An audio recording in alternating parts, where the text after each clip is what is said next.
नमो जय। दर्शकों, ज्ञात हो कि भगवान गौतम 28वें बुद्ध थे। सिंधु घाटी से चली आ रही श्रवण परंपरा, जिसमें कश्यप बुद्ध, कोड़ागमन बुद्ध और बहुत सारे बुद्ध, जिनमें से कुछ का पुरातात्विक प्रमाण मिल चुका है। इसके लिए आप देख सकते हैं प्रोफेसर राजेंद्र प्रसाद की शोध पुस्तक खोए हुए बुद्ध की खोज। उसमें पूरा प्रमाण के साथ उन्होंने दिखाया है कि कोड़ागमन बुद्ध का स्तूप नेपाल में मिला है, कश्यप बुद्ध का कहाँ मिला है, और कुछ बुद्धों की खोज जारी है। तो ये ऐतिहासिक साक्ष्य मिल चुका है। इससे सिद्ध होता है कि भगवान गौतम बुद्ध के पहले भी जो ग्रंथों में मिलता है कि 27 बुद्ध हो चुके थे, तो यह अब ऐतिहासिक साक्ष्य इसका मिलने लगा है। गौतम बुद्ध ने श्रमण परंपरा की धारा में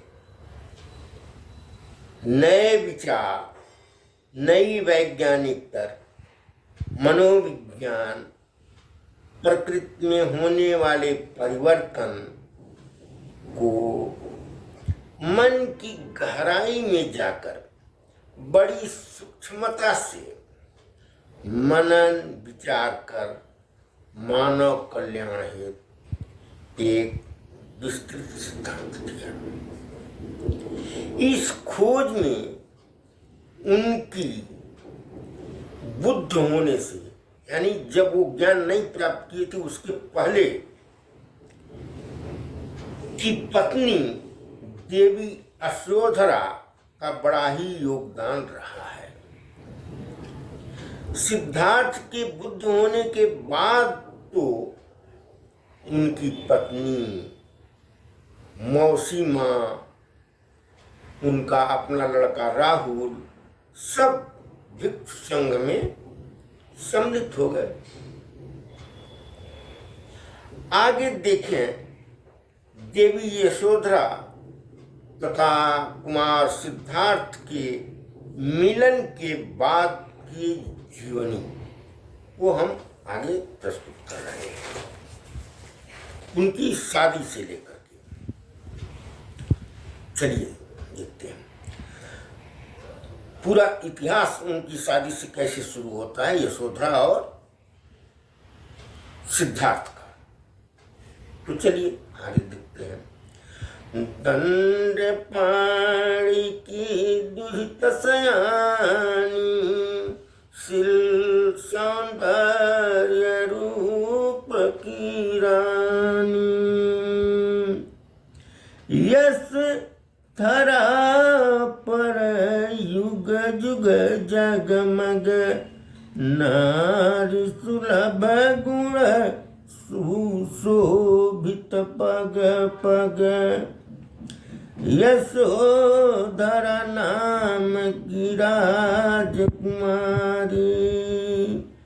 प्रेम हृदय हित सबको प्यारी, राजा को चिंताया घेरी, अहो अनुपम है यह बेटी मेरी, यह शंका अति पीड़ादायक है, क्या कोई बर इसके लायक है, हो इसकी शादी की तैयारी, स्वयंवर रचा जाए अति भारी। आगे आगे क्या हो रहा है, अब स्वयंवर रचने जा रहा है। सुंदर सूर श्रेष्ठ राजकुमार, सबय पलक रूप सी को रहे निहार। मन चाहत कब अपनी बारी हो, यह अनुपम निधि हमारी हो। बाला शांत चित्त सहज चाल में, नजर घुमाई भीड़ भरे हाल में। विद्युत चुंबक सी तरंग चली, वह तेजो में तरुण की तरफ बढ़ी, आगे बढ़ी। बाला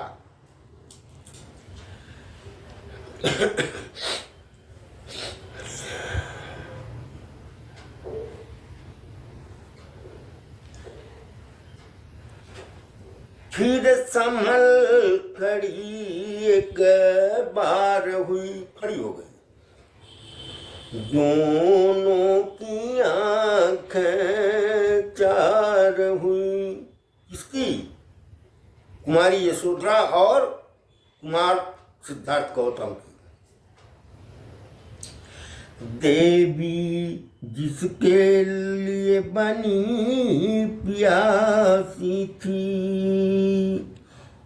था सिद्धार्थ वह अनुपम सुंदर, सुगठित शरीर तरासी थी। था दिल विह्वल बेहाल किया, झट बरमाल गले में डाल दिया।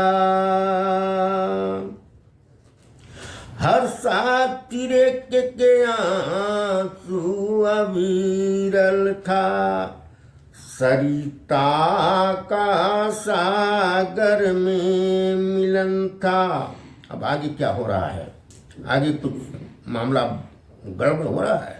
क्या हो रहा है?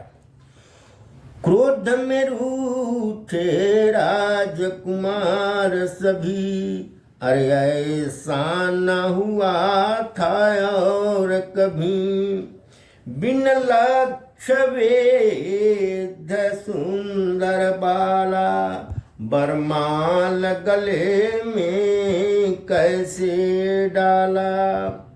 हे दंडपाणि राजा कहिए, क्यों ना लक्ष्य भेद होना चाहिए।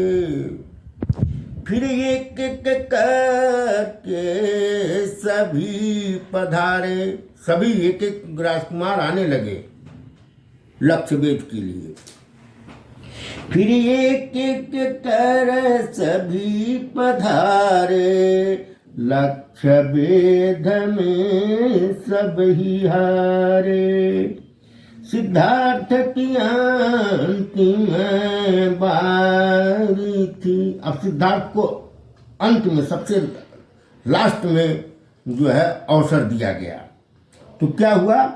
सिद्धार्थ की अंतिम बारी थी, शालीन कांति मुख नारी थी। देख अचरज भरी निगाहें थी, जब तीर चढ़ाई बाहें थी। सिद्धार्थ ने जब तीर चढ़ाया, भावी दुनिया का दुख मार जई था। आहा, लक्ष्य भेद में वो विजयी था। बधू को बर पर अभिमान था, प्रियतम जुग पुरुष महान था। दिव्य दंपति का प्रेम अमर था, पर दुनिया में छिड़ा समर था। समय बीता कुछ वर्ष हुआ, राहुल जन्मायति हर्ष हुआ, लेकिन दुनिया का जीवन छिन्न भिन्न था। गौतम का मन बड़ा खिन्न था, जरा मरण व्याधि पीड़ित है, शोकाकुल दुनिया सारी। फिर मत्स्य न्याय है क्यों मानव में, क्यों आपस में मारा मारी। कुछ झूठे सुख में सने खड़े हैं, बाकी रोटी का पड़ा बिन बेहाल पड़े हैं। आगे देखिए।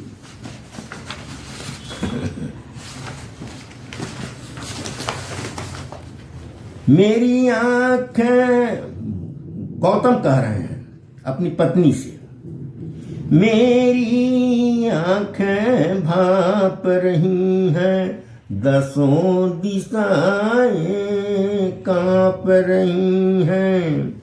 अतृप्त अविद्या के दुख का कारण कोई और नहीं, आसक्त हुए दुख भोग रहे, आश्रय का कोई ठौर नहीं। और आगे यशोधरा क्या कह रहे हैं।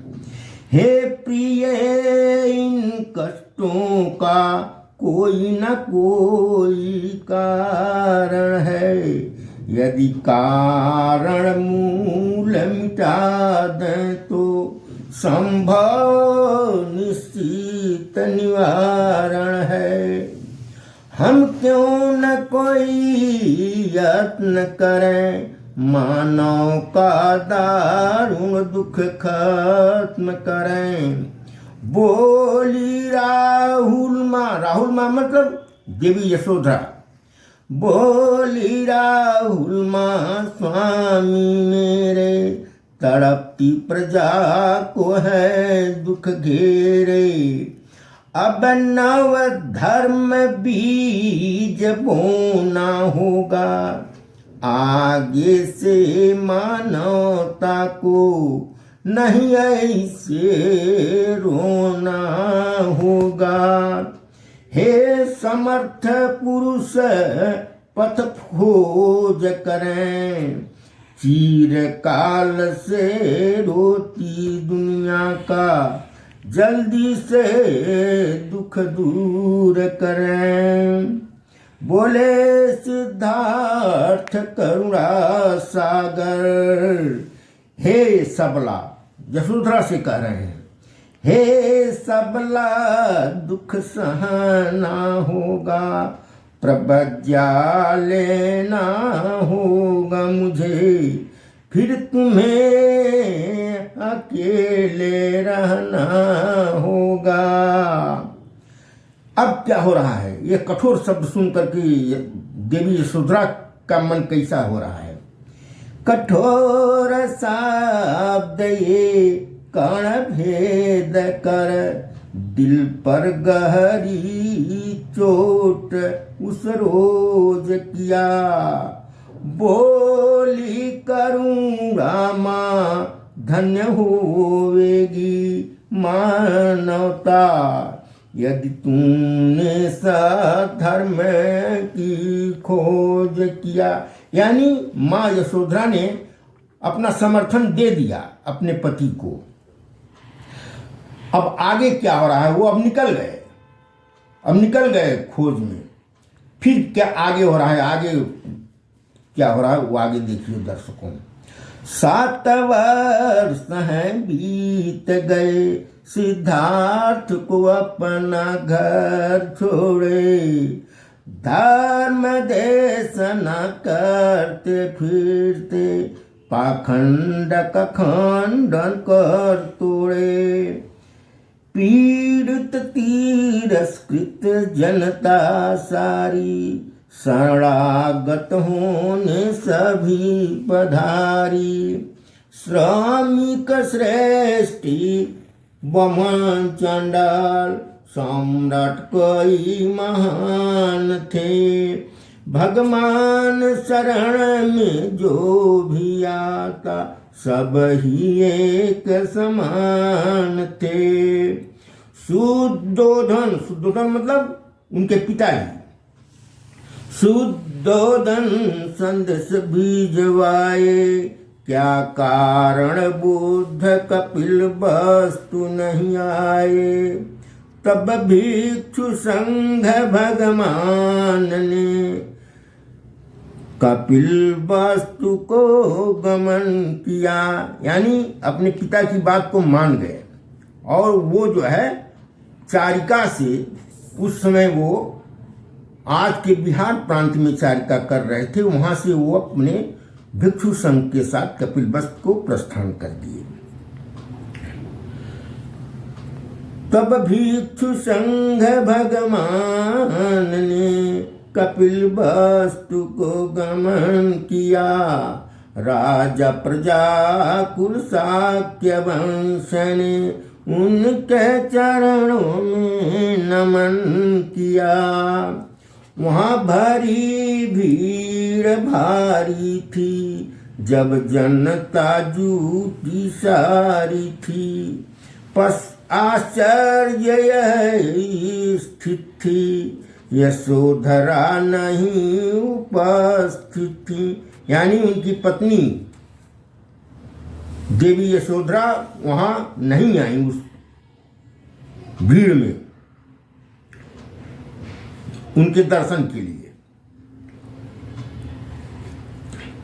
राजा शुद्धोधन संदेश भिजवाए, यशोधरा शीघ्र यहाँ पर आए। दुनिया में देश नया विराम शुरू है, यशोधरा तेरा सिद्धार्थ अब लोक गुरु है। प्रमुदित हर्ष में प्रमुदित यशोधरा संयम से बोली, आह आया है मेरा हम जोली।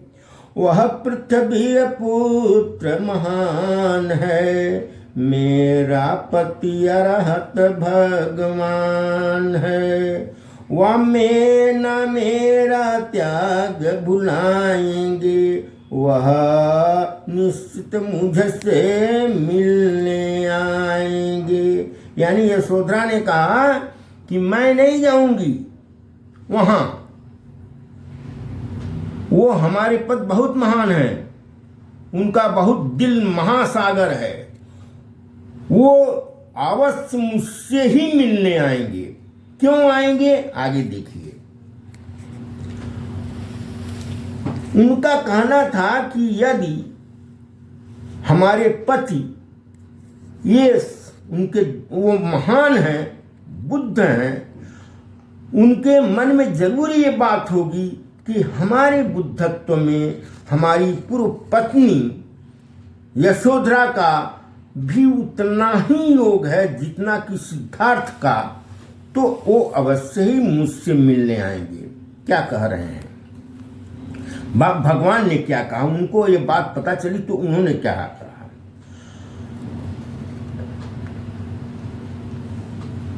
कहा मुझे नहीं वहां जाना, मेरे स्वामी को ही यहाँ आना है। तथागत को मालूम बात हुई, करुणा की बरसात हुई। आनंद सुनो आज्ञा मेरी, अब न करो इसमें देरी। है यशोधरा से मिलने की बारी, जल्द करो इसकी तैयारी। अब इतना सुनने पर उनके साथ दो उनके निकट के जो शिष्य थे सारिपुत्र मौद्गल्यायन, उसमें से जो एक सारिपुत्र थे वो क्या कह रहे हैं। तब सारिपुत्र विनीत नित सार कहे, क्या निर्णय युग अनुसार है। उन्होंने कहा भगवान आप ऐसा निर्णय ले रहे हैं, क्या यह इस युग के अनुसार है? आप तो बुद्ध बन चुके हैं। मार विजय कर, यानी सारे तृष्णा को खंडित करके मार विजय कर बुद्ध बने, शास्ता का अपना सब संसार है। संभव है आने युग में विरोधी तीर चलाएंगे सधे हुए, कि अनित्यवाद के पथ प्रदर्शक बुद्ध भी पत्नी प्रेम से थे बंधे हुए। उन्होंने कहा कि कहीं आने वाले समय में ये भी तो हो सकता है कि लोग कहेंगे कि भगवान तो सबको कहते हैं, पूरी दुनिया हमारी है, हमारा कोई अपना निजी कोई नहीं है, लेकिन इससे ये आपके विरोधी कहेंगे कि ना, बुद्ध होने के बाद भी उनका किसी न किसी रूप में अपनी पहले पत्नी जो थी यशोधरा, उनके प्रति उनके हृदय में कोई विशेष लगाव था। अब भगवान क्या कह रहे हैं, बोले भगवान हे सारी पुत्र, होगा ऐसा कहने वाले, पर अविद्याग्रस्त की झूठी बातों से बुद्ध नहीं डरने वाले। यशोधरा नहीं साधारण नारी, उसमें असीम करुणा है ममता न्यारी। यदि उसका समर्थन सहयोग न मिल पाता, तो दुनिया बुद्ध से वंचित रह जाता, बुद्ध से वंचित रह जाती दुनिया। मानवता के दुख निवारण हेतु है उसने भारी त्याग किया, पति बिछोह स्वीकार किया, ना सुख से कभी अनुराग किया। गरिमा के अनुरूप नारी का स्वाभिमान सम्मान करो, झूठे आदर्शों के चक्कर में ना कभी उसका अपमान करो। नारी मानवता की मूल है, उसे तुच्छ समझना भूल है। निर्मल दिल गरिमा ना समझे, बस अपनी ही इच्छा चेते हैं। हीन पुरुष कहलाएंगे जो ममता की परीक्षा लेते हैं। दर्शकों, यहाँ मैं बता देना चाहता हूँ कि कुछ मनुवादी ग्रंथों में ये लिखा हुआ है कि कुछ जो पुरुषोत्तम कहे जाते हैं, उन्होंने भी अपनी पत्नी को आग में झोंक दिया, गर्भवती होने पर वन में ढकेल दिया। क्यों? वो निर्दोष थी, फिर भी उसको कष्ट दे करके अपना मान बढ़ाने के लिए, झूठी शान के लिए उन्होंने एक निर्दोष नारी के साथ अन्याय किया। लेकिन यहां तथागत कह रहे हैं ना, दुनिया कुछ भी कहे, जो सही है वो सही है, हम न्याय करेंगे।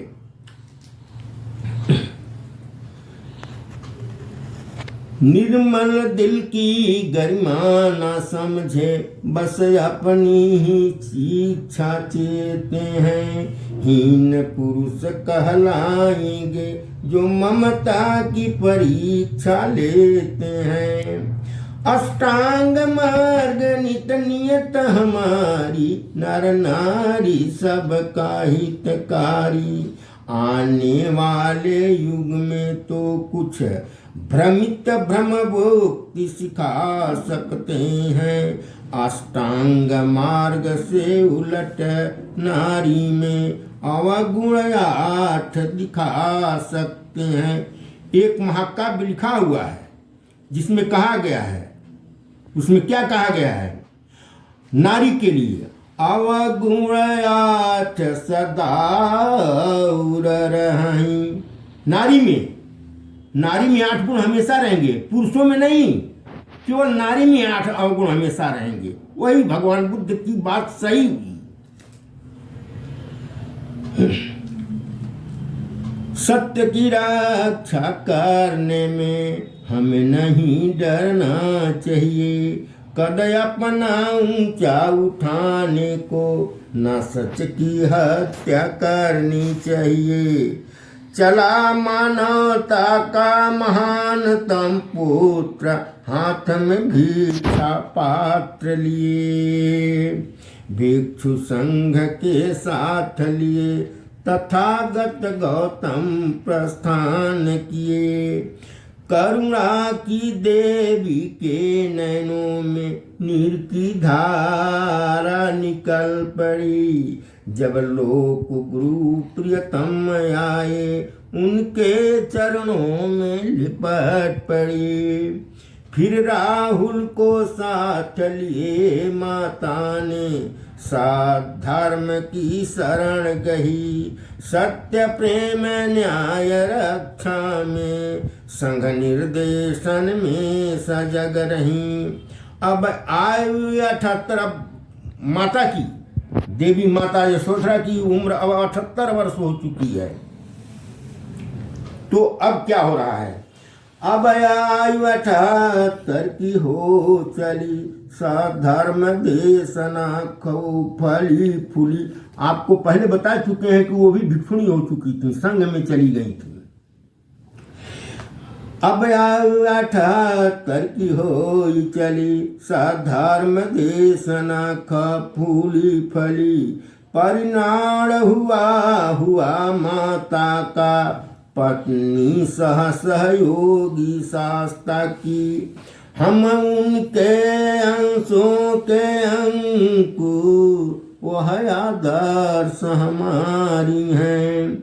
गर्व हमें है उन पर क्योंकि वह भारत की नारी हैं।